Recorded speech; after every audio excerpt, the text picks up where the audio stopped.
Hello everybody, and welcome back to Disney News Channel. Today we are doing a review of Disney Infinity 3.0. I'm going to start off with the most recent playset, the Finding Dory playset. The Finding Dory playset levels are quite imaginative. And instead of being these 3D open world mission-based levels, like the Star Wars playsets, these ones actually instead are 2D side-scrollers with some stunning water animation. They also mix up the 2D gameplay with different mechanics, like some stealth levels thrown in there, and some more puzzle-based levels a little bit later on. And the characters' control are a little stiff in the 3D hub world, but you're not going to be spending a lot of time there. And again, everything in this little open world you're building is stunningly beautiful. However, if there's one thing I need to complain about, is that the playset lacks in side content. Also, the stealth levels drag on forever. Honestly, just waiting for the security guys to leave for those levels, just take so much time. And the boss fight at the end of the quarantine level, at the end of the quarantine level, is pretty easy, and again, it doesn't even really mean anything since you basically can't die in this game. I'm glad there's a little bit of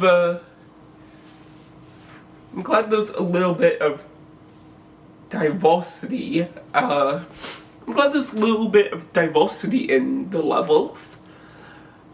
But again, compared to some of the other playsets, there was so much more diversity they could be adding to this game that is kind of missed out on.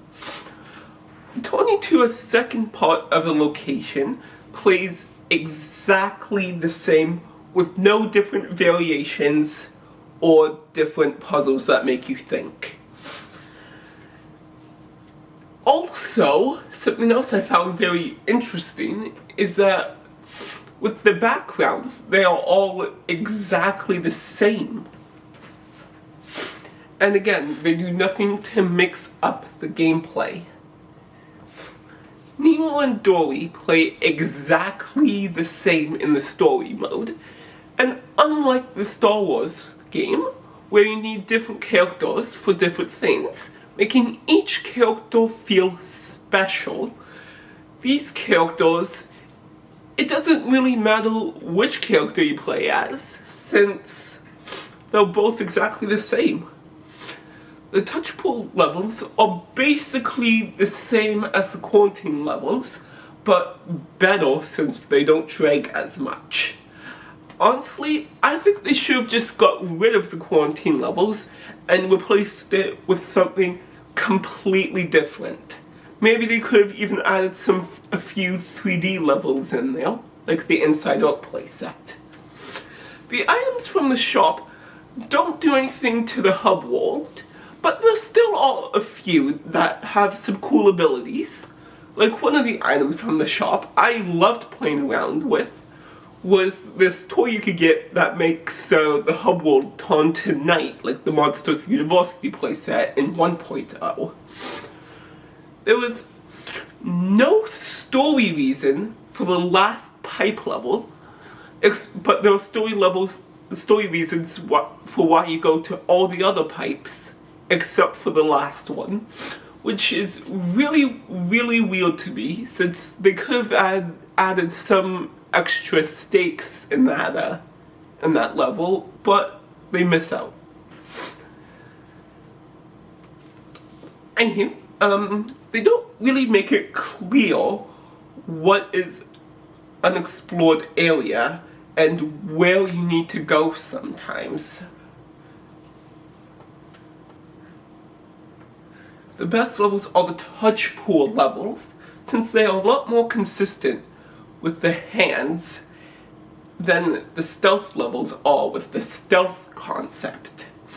The nighttime feature looks stunning, with everything lit up with blossoming lights, bioluminescent lights. The last quarantine level is actually much more consistent with the stealth aspect than any of the other stealth levels, which only really has you having to hide like once, maybe twice throughout the level. The final battle is stupidly easy and repetitive, and you can't even if you die in that level, honestly, you just respawn with the same damage done to the boss. So again, there was no strategy, there was no sense of stakes with defeating that final boss. And yeah, that's really about it. It's honestly, at the end of the day, I would say this is still a really good playset, but they could have done so much better. Anyway, let's talk about some of the Star Wars games. The Star Wars games pay great respect to the source material and even have an opening text score that I thought was pretty funny and a great added detail. Even if some of the opening texts for the three playsets were exactly the same as the movie's text, since some of them are an exact copy of the movie story. The game really does a phenomenal job at encouraging exploration. With most of the playsets for the first world don't exactly have a specific mission structure. They just kind of tell you to go and explore and earn cash so that you can go on to the next planet, which I really enjoyed and really made me feel like I was a part of the Star Wars universe. The two Death Star missions are pretty exciting, I would say. And yeah, I would say they're both really exhilarating as well, and really do make you feel like you are a part of the Star Wars universe. Story of the Rise of the Empire takes a big jump in the story after we destroy the Death Star, and we basically just end up in the Return of the Jedi movie around the end when they go to Naboo. Which, again, this is a huge jump in story, and there's really no story reason for them to go there, except so that they can just wrap the story up. They also reused Mos Eisley twice in the Star Wars playsets. Once here in the Rise of the Empire playset, and the other one in the Twilight of the Republic playset. This just comes off as lazy to me, and really does make me think what could have been if they added a unique playset for one of those two playsets.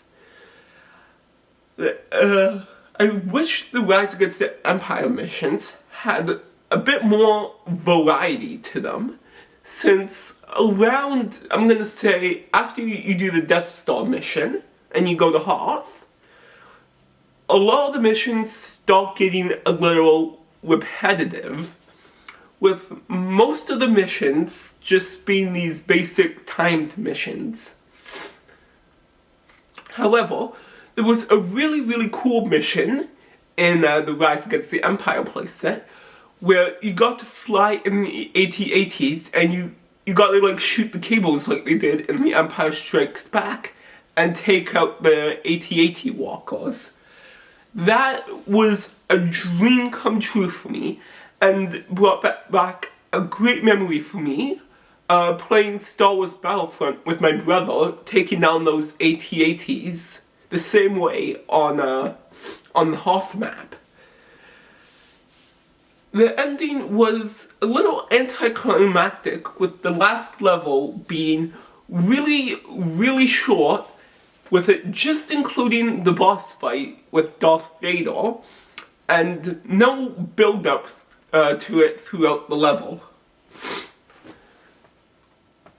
Endor looks really good though, and taking down the AT-AT is way too easy though, especially if you do it with the ships. It's way too easy. Mando is also kinda lazily added to the Endor planet with no story reason why he's there, unlike the film where he had a much bigger story purpose for why he was there that could have been maybe explained in that big jump they took. Now let's talk about the Inside Out playset. Has some of the best animation in this game, especially since each level, each 3 sets of levels, have a completely different theme with a completely new gimmick. One of the levels had this really, really cool gimmick where you're gonna have these little green passageways where everything, when you go through them, everything is going to be turned upside down. And if you miss the gap in between, if you miss the gap, that means because the gravity's inverted, you're gonna fall and die, which I thought was really cool. There was also another really, really cool gimmick near the end, where it was one of those 3D exploring levels, but you're on a ball running around, collecting everything, just like you would in the exploring level, but you're running around on a giant ball. It also adds a new puzzle where you have to run over these buttons to get to unlock a new area. Which, again, I thought that was very, very cool.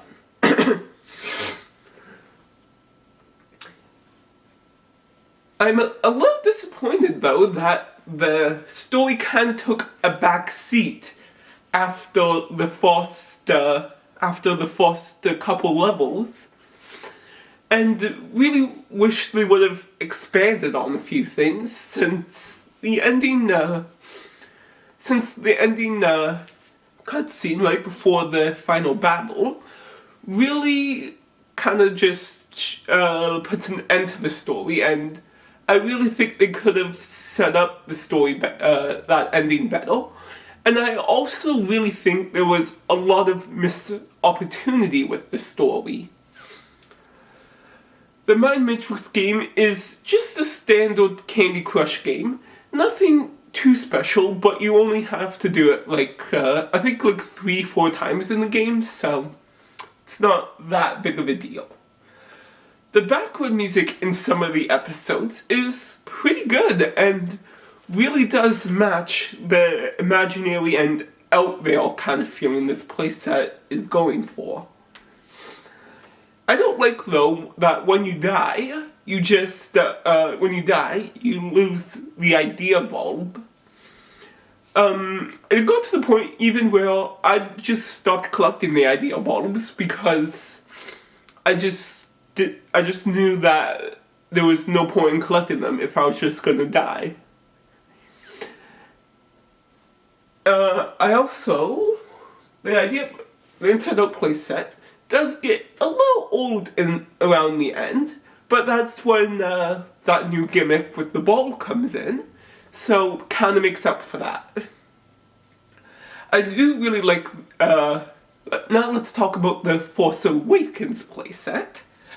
And I really do like the scavenging gimmick this playset has, since it gives you a way to collect currency without having to go do a mission. The animation on Takudana looks amazing with its lush jungles, but still feels a little small, since most of the world is actually going to be on water instead of on land in this beautiful jungle. However, I did think that was really cool how there were a bunch of little islands you can visit on that planet. Especially since some of the collector items are on those islands. I'm happy the final level feels more of a challenge this time around, and not just a boring boss battle. The mini games you can unlock in this playset are really easy, fun, but mindless fun. And, yeah, they're just mindless fun that, you know, you play them once and you probably don't really need to play them again. The Twilight of the Republic playset is by far my favorite playset. The story is one of the most original stories this game has to offer, with Obi-Wan, Anakin, Yoda, and Ahsoka having to shut down a bomb, go on a mission to shut down the bomb factory on Geonosis, find a droid that they need to figure out why he was there. I know, it's super, super original, and there's even a really fun cameo with Cad Bane of all people. And also another fun cameo with Jabba the Hutt. I also really liked on what's it called, the planet, I know this, just give me a minute here, guys,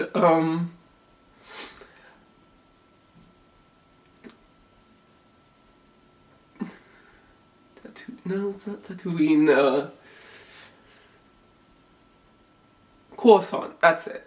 I really like how, on Coruscant, in the Jedi Temple, there are these Jedi training missions you can do.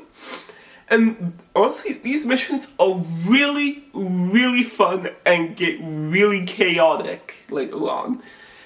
It gets even more fun when you do some of these missions for the Jedi younglings. They're going to help you in the when you do those challenges. Which I thought that was a great little added detail that just adds another layer of immersion.